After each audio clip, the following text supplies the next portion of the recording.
A seguir coce a pessoa e diz, pronto, está pronta, vamos embora. E como é que isso se consegue, Soutor? É um bloqueio da dor, na prática é uma questão de conhecimento de medicina chinesa. Eu posso, de propósito, até explicar como é que funciona em termos energéticos, para que as pessoas, justamente para que as pessoas não percebam. E não é nenhuma malandrice. É para que se perceba a dificuldade do conceito. A medicina chinesa pensa em energias. É preciso perceber que a medicina chinesa tem 4.000 anos. Tem 5.000 anos, 4.000 anos. E já se fazia anestesia pela acupuntura há 4.000 anos. Portanto, não havia ciência na altura. A explicação não pode ser científica, tem que ser uma explicação adequada ao conhecimento. E, evidentemente, que este conhecimento tem que ser verdadeiro, senão não funcionava. Claro. Eu não posso dizer a um doente, não lhe vai doer, não lhe vai doer, não lhe vai doer, depois corto e ele não... É claro que vai gritar, não há sugestão que valha para se abrir o abdômen de um indivíduo até chegar ao intestino pois e a seguir... Não. e a seguir andar a remexer nos intestinos e a cortar e a cozer, não é? Quer dizer, não, é evidente que não é possível, por sugestão, conseguir um efeito desta natureza. Portanto, o método funciona. Então, energias. Nós dividimos a energia em dois tipos principais, yin e yang. O polo positivo e o polo negativo da energia. E este positivo e negativo não tem nenhum juízo de valor, de mal e de bem, ok? É como positivo e negativo da corrente elétrica. Dois polos que se completam e depois produzem uma energia. Dor é um fenómeno yang em excesso, extremo. O que é que nós temos que fazer? Uma barreira yin. Isso significa produzir outro tipo de energia oposta ao yang. E como é que isso se faz? Dispersa-se enormemente todos os meridianos do tipo yang que vão passar na zona a cortar e tonificam-se enormemente todos os meridianos yin que passam na zona a cortar. Ora bem, evidentemente que isto não tem lógica nenhuma em termos científicos, nem em termos do conceito ocidental. Qualquer chinês que me ouça percebe o que eu estou a dizer. Qualquer português que me ouça, se não tiver formação específica, não percebe o que eu estou a querer dizer. Bom, entretanto, a ciência demonstrou alguns dos mecanismos de ação deste método. Demonstrou que as pessoas, quando recebem anestesia pela acupuntura, libertam grandes quantidades de substâncias no sangue, designadas endorfinas e encefalinas. Ou seja, são substâncias da família da morfina que o nosso corpo fabrica e que explicam parcialmente a perda de sensibilidade dolorosa. Eu depois direi porquê parcialmente. Aqui, há mais ou menos 20 anos atrás, houve dois alemães que fizeram um estudo muito interessante e que demonstraram esse mecanismo, que fizeram anestesia pela acupuntura em cães e depois fizeram transfusões do sangue do cão que recebeu agulhas para outro cão que não tinha recebido agulhas. Ou seja, esse cão recebeu o sangue, o segundo cão. E por receber o sangue do cão anestesiado, também ficou anestesiado. Contudo, ninguém lhe espetou agulhas. Ou seja, isso prova que o mecanismo de ação da anestesia pela acupuntura passa, se não na totalidade, parcialmente, por substâncias libertadas no sangue. E foi aí que se descobriu as endorfinas e as encefalinas em grande quantidade e que faziam essa anestesia. Eu digo que explica parcialmente porque, na prática, esta é a explicação da medicina ocidental para todas as anestesias pela acupuntura. Mas a anestesia pela acupuntura é uma coisa muito sensível e muito precisa. Ou seja, para tirar as amígdalas, não se escolhe os mesmos pontos para tirar o apêndice. E se nós escolhermos pontos diferentes daqueles que são necessários, o doente vai ter dor. Claro. O que eu estou a querer dizer é que, e em todos eles, há a libertação de endorfinas e encefalinas. Portanto, não é suficiente como explicação.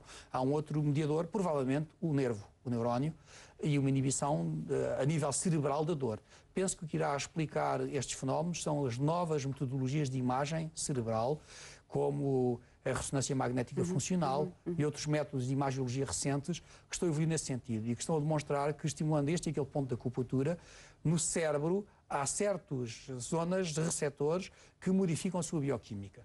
E penso que será por aí que se irá conseguir explicar o mecanismo de ação da acupuntura em critérios de ciência, que para os chineses não precisam de explicar há 4.000 anos que o vem acontecer. Exatamente, e que o utilizam.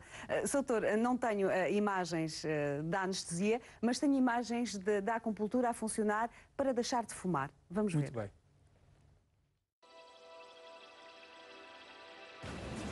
Ora, eu vou explicar os pontos que o Dr. Artur está a colocar.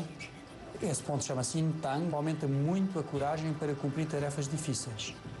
Ora bem, o facto de aumentar a coragem para cumprir essas tarefas difíceis faz com que o paciente redobre a sua motivação para deixar de fumar.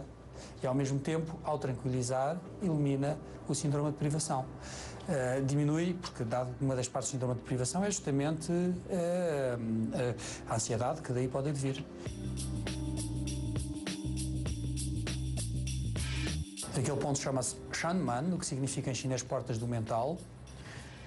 E a associação daqueles dois pontos constitui uma fórmula de pontos da acupuntura que os chineses chamavam pontos do guerreiro, que eram feitos, por exemplo, aos guerreiros de elite quando iam para a guerra, para aumentar a sua coragem para cumprir tarefas difíceis. E aqui, como o inimigo é o inimigo difícil, que é a nicotina, então temos que fazer os pontos do guerreiro. Agora o doutor está a picar o ponto do pulmão, é um ponto que faz com que o pulmão reaja fisiologicamente contra o tabaco, fazendo com que, de certa forma, o paciente se sinta menos vontade de fumar e com que o tabaco incomode, o fumo incomode um pouco.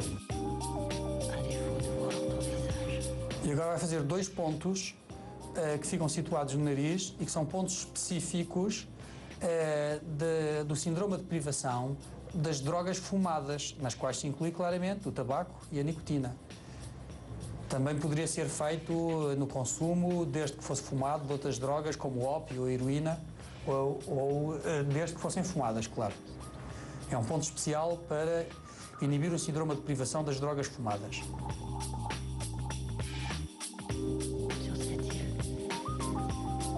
O ponto que o Dr. Arturo vai fazer agora é um ponto que se chama, em chinês, traduzido para português, acolhimento dos perfumes.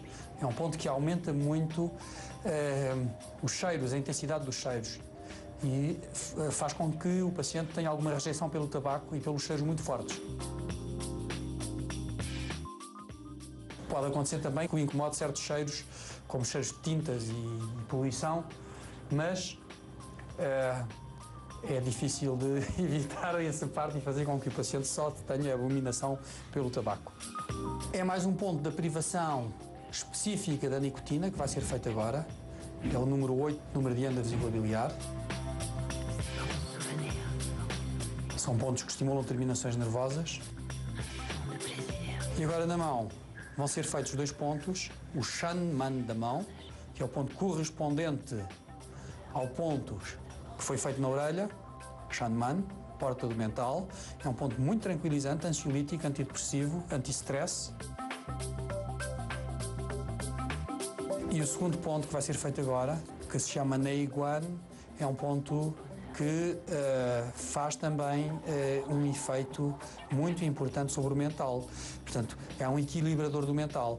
O tratamento passa muito por equilibrar o estado de espírito, não só porque esta toxicodependência, que é o tabagismo, passa pelo mental, no sentido que as pessoas fumam por stress, e ao mesmo tempo, por deixar de fumar, faz stress, ansiedade, e angústia e depressão. A acupuntura para deixar de fumar, com bons resultados. Sim, a percentagem de sucesso é elevada. Evidentemente, para deixar de fumar é preciso que a pessoa deseje deixar de fumar. Claro, é preciso ter força de vontade também. Sim, o que nós ajudamos justamente no sentido de fazer com que o paciente não sofra, ou sofra muito pouco. Claro. É só isso, de resto não conseguimos que uma pessoa deixe de fumar contra a vontade.